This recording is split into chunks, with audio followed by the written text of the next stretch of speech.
दोस्तों, मेरा नाम है युवराज और आप सुन रहे हैं मुझे आपके खुद के पॉडकास्ट कहानी के सफ़र में। आज जो मैं आपको कहानी सुनाने जा रहा हूँ, उस कहानी का नाम है पेशावर से लाहौर तक। इस कहानी को लिखा है शहादत हसन मंटो ने।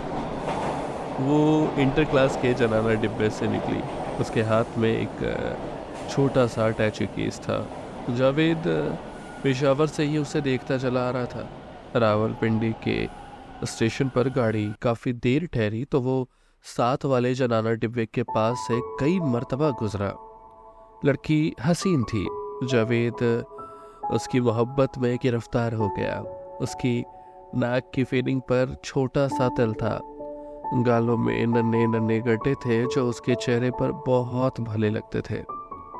रावलपिंडी स्टेशन पर उस लड़की ने खाना मंगवाया। बड़े इत्मीनान से एक एक निवाला उठाकर अपने मुंह में डालती रही। जावेद दूर खड़ा ये सब कुछ देखता रहा। उसका जी चाहता था कि वो भी उसके साथ बैठ जाए और दोनों मिलकर खाना खाएं। वो यकीनन उसके पास पहुंच जाता, मगर मुसीबत ये थी कि डिब्बा जनाना था, औरतों से भरा हुआ। यही वजह है कि जुर्रत न कर सका। लड़की ने खाना खाने के बाद हाथ धोए जो बहुत नाजुक थे। लंबी लंबी मखूरती उंगलियां जिनको उसने अच्छी तरह साफ किया और अटैची केस से तौलिया निकालकर अपने हाथ पोंछे, फिर इत्मीनान से अपनी सीट पर बैठ गई। जावेद गाड़ी चलने तक उसकी तरफ देखता रहा। आखिर अपने डिब्बे में सवार हो गया और उस लड़की के ख्यालों में गर्क हो गया। मालूम तो ये होता है कि बड़े अच्छे घराने की है। दोनों कलाइयों में करीब करीब 12 सोने की चूड़ियां होंगी। कानों में टॉप्स भी थे। 2 उंगलियों में, अगर मेरा अंदाजा गलत नहीं, हीरो की अंगूठियां हैं। लिबास बहुत उम्दा, सैटन की शलवार, टफ्टियां की कमीज और शिफॉन का दुपट्टा। हैरत है कि घटिया दर्जे में क्यों सफर कर रही हैं। पेशावर से आई हैं। वहां की औरतें तो सख्त पर्दा करती हैं, लेकिन ये बुर्के के बगैर वहां से गाड़ी में सवार हुई और उसके साथ कोई मर्द भी नहीं, न कोई औरत। अकेले सफर कर रही हैं। आखिर ये किस्सा क्या है? मेरा ख्याल है कि पेशावर की रहने वाली होंगी। वहां किसी अजीज से मिलने गई होंगी, मगर अकेली क्यों? क्या उसे डर नहीं लगा कि उठाकर ले जाएगा कोई? ऐसे तन्हा हुस्न पर तो हर मर्द झपट्टा मारना चाहता है। फिर जावेद को एक अंदेशा हुआ कि कहीं ये शादीशुदा तो नहीं। वो दरअसल दिल के तहैये कर चुका था कि उस लड़की का पीछा करेगा और रुमाल लड़ाकर उससे शादी करेगा। वो हरामकारी का बिल्कुल कायल नहीं था। कई स्टेशन आए और गुजर गए। उसे सिर्फ रावलपिंडी तक जाना था। वहां ही उसका घर था, मगर वो बहुत आगे निकल गया। एक स्टेशन पर चेकिंग हुई जिसके 22 उसे जुर्माना अदा करना पड़ा, मगर उसे इसकी कोई परवाह न थी। टिकट चेकर ने पूछा, आपको कहाँ तक जाना है? जावेद मुस्कुराया, जी अभी तक मालूम नहीं। आप लाहौर का टिकट बना दीजिए, वहीं तक जाएगी ना।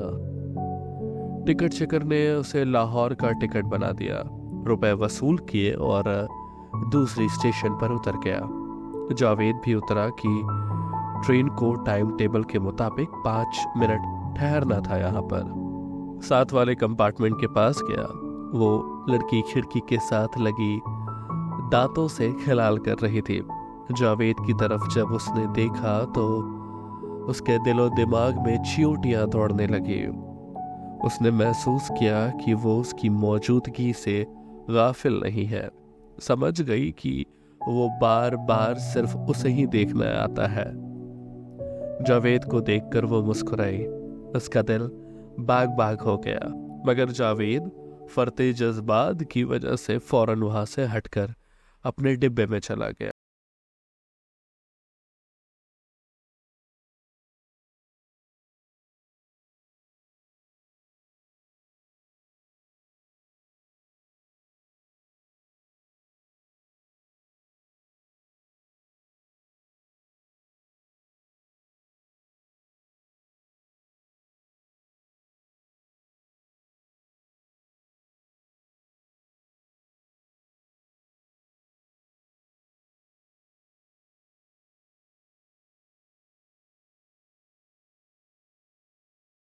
नहीं थी।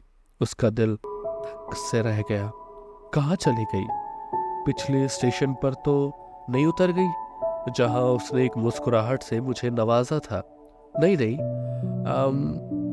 गुसल खाने गई होंगी। वो वाकई गुसल खाने में ही थी। 1 मिनट के बाद वो खिड़की में नमोदार हुई, जावेद को देखकर मुस्कुराई और हाथ के इशारे से उसको बुलाया। जावेद कांपता लरजता खिड़की के पास पहुंचा। उस लड़की ने बड़े महीन और सुरीली आवाज में कहा, एक तकलीफ देना चाहती हूँ आपको, मुझे 2 सेब ला दीजिए। यह कहकर उसने अपना पर्स निकाला और 1 रुपए का नोट जावेद की तरफ बढ़ा दिया, जो इस गहरे मुतक्के बुलावे से करीब करीब बर्क ज़दा था। 1 रुपए का नोट पकड़ लिया, लेकिन फौरन उसके होशो हवास बरकरार हो गए। नोट वापस देकर उसने उस लड़की से कहा, आप ये रखिए, मैं सेब लेकर आता हूँ। और प्लेटफॉर्म पर उस रेड़ी की तरफ दौड़ा जिसमें फल बेचे जाते थे। उसने जल्दी से 6 सेब खरीदे क्योंकि विसल हो चुकी थी। दौड़ा दौड़ा वो उस लड़की के पास आया और उसको सेब दिया और कहा, माफ कीजिएगा, विसल हो रही थी इसलिए मैं अच्छे सेब चुन न सका। लड़की मुस्कुराई, वही दिल फरीब मुस्कुराहट। गाड़ी हरकत में आई। जावेद अपने कंपार्टमेंट में दाखिल होते कांप रहा था, लेकिन बहुत खुश था। उसको ऐसा महसूस हो रहा था कि उसको दोनों जहान मिल गए हो। उसने अपनी जिंदगी में कभी किसी से मोहब्बत नहीं की थी, लेकिन अब वो उसकी लज्जत में लुत्फ अंदाज हो रहा था। उसकी उम्र 25 बरस के करीब थी। उसने सोचा कि इतने देर में कितना खुशक रहा हूँ। आज मालूम हुआ कि मोहब्बत इंसान को कितने तरोताज़ा बना देती है। वो सेब खा रही होगी, लेकिन उसके गाल तो खुद सेब है। मैंने जो सेब उसको दिए हैं, क्या वो उनको देखकर शर्मिंदा नहीं होंगे? वो मेरी मोहब्बत के इशारों को समझ गई। जभी तो वो मुस्कुराई और उसने मुझे हाथ के इशारों से बुलाया और कहा कि मैं उसे सेब ला दूं। मगर मुझसे अगर वो कहती कि गाड़ी का रुख पलट दूं तो उसकी खातिर ये भी मैं कर देता। वो मुझसे इतनी ताकत नहीं, लेकिन मोहब्बत में आदमी बहुत बड़े बड़े काम सारे अंजाम दे सकता है। फरहाद ने शीरी के लिए पहाड़ काट कर नहर नहीं खोदी थी। मैं भी कितना बेवकूफ हूँ उससे, और कुछ नहीं तो कम से कम यही पूछ लिया होता कि तुम्हें कहाँ तक जाना है। खैर, मैं लाहौर तक का टिकट तो बनवा चुका हूँ, हर स्टेशन पर देख लिया करूँगा। वैसे वो अब मुझे बिना बताए जाएगी भी नहीं। शरीफ खानदान की लड़की है। मेरे जज्बे मोहब्बत ने उसे काफ़ी मुतस्सिर किया है। सेब खा रही है। काश कि मैं उसके पास बैठा होता, हम दोनों एक सेब को बैक वक्त अपने दांतों से काटते। उसका मुंह मेरे मुंह से कितना करीब होता। मैं उसके घर का पता लूंगा, जरा और बातें कर लूं, फिर रावलपिंडी पहुंचकर अम्मी से कहूंगा कि मैंने एक लड़की देख ली है, उससे मेरी शादी कर दीजिए। वो मेरी बात कभी नहीं टालेंगी। बस 1-2 महीने के अंदर अंदर शादी हो जाएगी। अगले स्टेशन पर जब जावेद उसे देखने गया तो वो पानी पी रही थी। वो जुर्रत करके आगे बढ़ा और उससे मुखातिब हुआ। आपको किसी और चीज की जरूरत हो तो फरमाइए। लड़की मुस्कुराई, दिल फरीब मुस्कुराहट। मुझे सिगरेट ला दीजिए। जावेद ने बड़े हैरत से पूछा, आप सिगरेट पीती हैं? वो लड़की फिर मुस्कुराई, जी नहीं, यहाँ एक औरत है पर्दादार, उसको सिगरेट पीने की आदत है। ओह, मैं अभी लाया। किस ब्रांड की सिगरेट हो? मेरा ख्याल है कि वो गोल्ड फ्लैग पीती है। मैं अभी हाजिर किए देता हूँ। ये कहकर जावेद स्टॉल की तरफ दौड़ा। वहां से उसने 2 पैकेट लिए और उस लड़की के हवाले कर दिए। उसने शुक्रिया उस औरत की तरफ से अदा किया जो सिगरेट पीने की आती थी। जावेद अब और भी खुश था कि उस लड़की से एक और मुलाकात हो गई, मगर इस बात की बड़ी उलझन थी कि वो उसका नाम नहीं जानता था।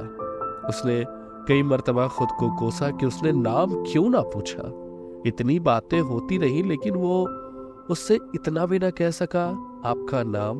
उसने इरादा कर लिया है कि अगले स्टेशन पर जब गाड़ी ठहरेगी तो वो उससे नाम जरूर पूछेगा। उसे यकीन था कि वो फौरन बता देगी, क्योंकि इसमें कबाहत ही क्या थी। अगला स्टेशन बहुत देर के बाद आया, इसलिए कि फासला बहुत लंबा था।